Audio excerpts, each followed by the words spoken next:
Good morning friends, welcome to my YouTube channel R basic math. दोस्तों, आइए आज के इस वीडियो में हम लोग यहाँ पर सीटेट 2023 के लिए सीटेट के प्रीवियस ईयर एग्जाम्स के मैथ्स के क्वेश्चनों को सॉल्व करते हैं। तो पहला क्वेश्चन जो है वो 2022 के एग्जाम्स का है। क्वेश्चन इस टाइप से दे रखा है, छुट्टी के दिन निशा सुबह 9 बजे उठती है और दोपहर 2 बजे भोजन करती है। उपरोक्त समयों में घड़ी की सुइयों के कोण होंगे, मतलब सड़ी घड़ी की जो सुइयां हैं उनके बीच का कोण क्या होगा। ठीक है, तो पहले हम घड़ी बना लेते हैं। देखिए, हमने यहाँ पर चित्र बना लिया है। अब देखिए पूछ क्या रहा है वो, जैसे ये देखिए 9 बजा है। ठीक है, छोटी वाली ये सुई घंटे वाली है, ये मिनट वाली है। तो 9 बजा है, तो इसके बीच का जो ये कोण है ये पता करना है हमें कि कितने अंश का होगा और किस टाइप का होगा।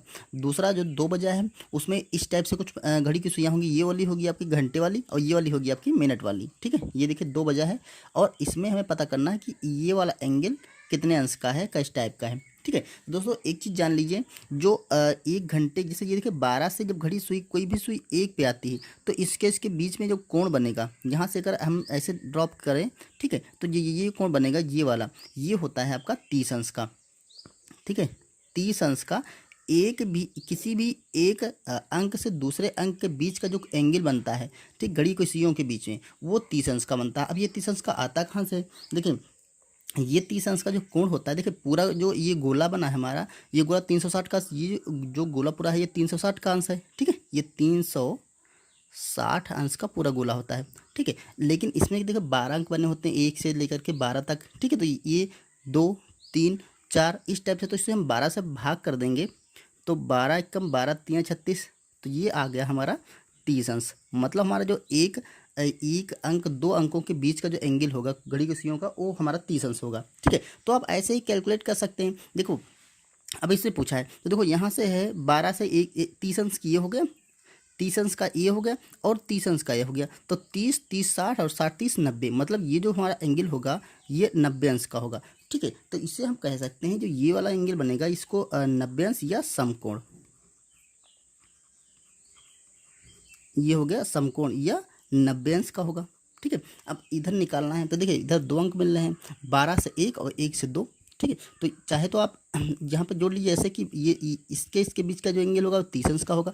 अगर यहाँ हम ड्रॉप कर लाएँ तो ये एंगल 30 अंश का होगा और ये 1 से 2 के बीच के ये वाला 30 अंश का होगा, तो 30 30 60 अंश का हो जाए। तो ये कौन हो जाएगा आपका 60 अंश का, 60 अंश का। इसको हम लिख सकते हैं न्यून कोण, न्यून कोण।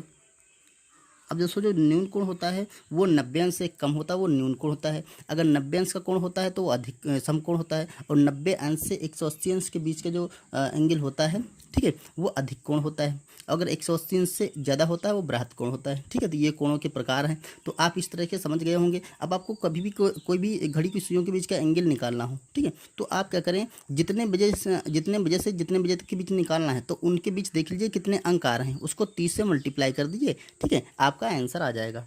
ओके, तो उम्मीद है ये चीज़ समझ चुके होंगे आप। चलिए अगला क्वेश्चन करते हैं।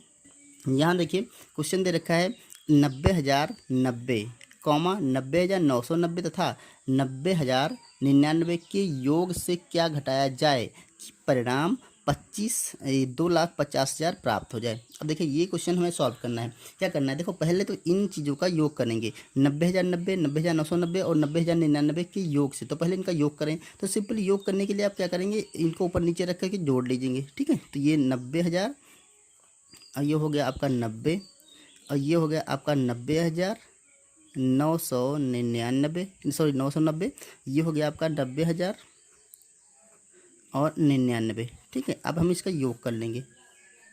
चलिए, तो ये देखिए यहाँ पर 9 आ जाएगा, 9 त्रिक 27 का 7 हासिल आएगा आपका 2, तो 9 2 11 का 1 हासिल फिर से आ गया 1, और यहाँ पर हम 1 लिख देंगे, और 9 त्रिक 27, तो ये आपका बन गया 2,71,179। ठीक है, अब कह रहा है इसके योग से, तो इनका योग हो गया, इसमें से क्या घटाया जाए कि ये प्राप्त हो जाए। तो देखिए आपको इस चीज़ को अच्छे से समझ लेना है कि जब कभी भी ऐसा क्वेश्चन आए तो इसके परिणाम देखिए कह रहा है कि इससे क्या घटाए, कोई भी संख्या हो इससे क्या घटाया जाए कि ये प्राप्त हो जाए। तो आपको क्या करना है कि जब कोई चीज़ घटाई गई, मतलब इससे इस वाले इनके योग से कोई चीज़ घटाई गई है तो ये प्राप्त हुआ है, मतलब ये वाला जो योग होगा वो बड़ा होगा क्योंकि उसमें से कोई चीज़ घटाई गई तो ये प्राप्त हुआ है। ठीक है, तो क्या घटाई गई है, तो एक काम हमें तो वो तो पता नहीं है, तो हम क्या करते हैं जो योग आया है, ठीक है, इससे हम ये वाली चीज़ घटा देंगे तो जो घटाया गया होगा वो प्राप्त हो जाएगा। या फिर आप ऐसे कह सकते हैं कि इनका योग ये वाला है तो इनका 27,000 नहीं 2,71,100 क्या इनके योग से क्या घटाया, मान लेते हैं इनके योग से हम कोई एक संख्या ए घटा देते हैं तो मिलता है हमारा 2,50,000। ठीक है, ये प्राप्त हो गया। अब हमें क्या निकालना, हमें ए का मान निकालना है। तो सिंपली हम देखिए ये माइनस का इसको इधर कर लेंगे, ये इधर कर लेंगे। ठीक है, तो आप वही आ जाएगा कि इसमें से हम ये घटा देना है। ठीक, कभी भी क्वेश्चन ये डायरेक्ट आप कर सकते हैं, जो भी यह दे रखा होगा कि इसमें से क्या घटाए कि ये प्राप्त हो जाए, तो जो प्राप्त होने वाला है उसी को घटा दो। ठीक है, देखो ये ऐसे कर सकते हैं 27 सॉरी इसमें 201 अंक ज़्यादा हो गया, देखिए एक अंक इसमें ज़्यादा हो गया।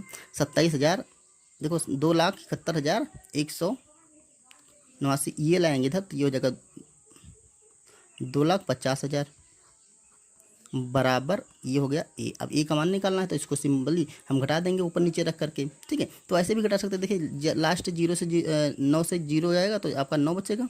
ठीक है, 7 से 0 का तो यहाँ पर 7 बचेगा, यहाँ पर 1 बचेगा और यहाँ पर भी 1 बचेगा। इतना तो सिंपली वही बच जाएगा। 7 से 5 जाएगा तो आपका 2 बचेगा। ठीक है, ये बराबर होगा ए। तो ये हमारा आंसर हो जाएगा। जो हम 21,189 घटाएंगे, सॉरी 179 पर घटाएंगे तो हमारा 2,50,000 प्राप्त हो जाएगा। ठीक है, तो आप इसको समझ गए होंगे। जब भी कभी ऐसा क्वेश्चन मिले तो आपको जो परिणाम प्राप्त होना है उसी को हटा दो। ठीक है, यही आपका आंसर हो जाएगा। क्लियर। यहाँ पर देखिए बहुत ही आसान सा क्वेश्चन है। 25 मिलियन को भारतीय संख्या प्रणाली में कैसे लिखा जाएगा। तो ये दोस्तों इंटरनेशनल सिस्टम है। 1 10 100 1000 10,000 100,000 मिलियन 10 मिलियन ऐसे करके लिखा है, तो 25 मिलियन लिखा है। इसको ऐसे भी लिख सकते हैं 25 मिलियन। इसको भारतीय संख्या प्रणाली में लिखना है तो 25 मिलियन। देखें जो 1 मिलियन होता है, 1 मिलियन वो होता है आपका 10 लाख के बराबर, 10 लाख के बराबर। ठीक है, एक होता है 1 बिलियन,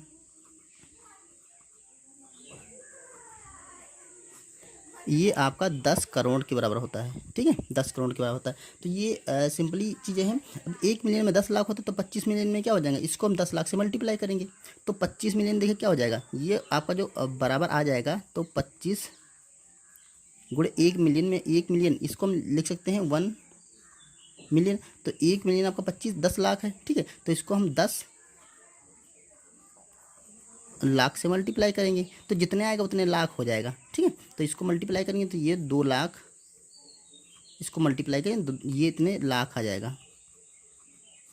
तो कितना आ गया, कितने लाख हैं, 250 लाख हो गया। अब इसको आप कर सकते हैं करोड़ में, तो इसको आप ऐसे भी लिख सकते हैं। देखिए इतने लाख है, 1 लाख में कितने अंक होते हैं, 5 जीरो होते हैं। देखो इकाई, दहाई, सैकड़ा, हज़ार, 10,000 और यहाँ पर हो जाती है लाख। तो ये 2 लाख, ये 250 लाख हैं। ठीक है, तो अब इसको इकाई, दहाई, सैकड़ा, हज़ार, 10,000, लाख, 10 लाख, करोड़, 2 करोड़ 50 लाख हो गया। ठीक है, आप ऐसे भी इसे कर सकते हैं। देखिए 2 लाख जब 200 लाख होंगे तो 2 करोड़ बन जाएगा, क्योंकि 1 करोड़ में 1 लाख होते हैं, 200 लाख यहाँ पे बन गए। ठीक है, 200 लाख मतलब 2 करोड़ बन गए और 50 लाख और हो गए, तो 2 करोड़ आपका 50 लाख हो गया। ठीक है, तो इसको ऐसे भी लिख सकते हैं, इसको ये भी लिख सकते हैं 2 करोड़ और 50 लाख। ओके, तो दोस्तों ये थे क्वेश्चन जो कि सीटेट के प्रीवियस ईयर एग्जाम से हमने लिए थे। ठीक है, और उम्मीद है ये चीज़ समझ में आ गई होगी और अच्छे से आपको क्लियर हो गया होगा। चलिए मिलते हैं इसी टाइप के नेक्स्ट क्वेश्चन के साथ नेक्स्ट वीडियो में। तब तक के लिए थैंक यू।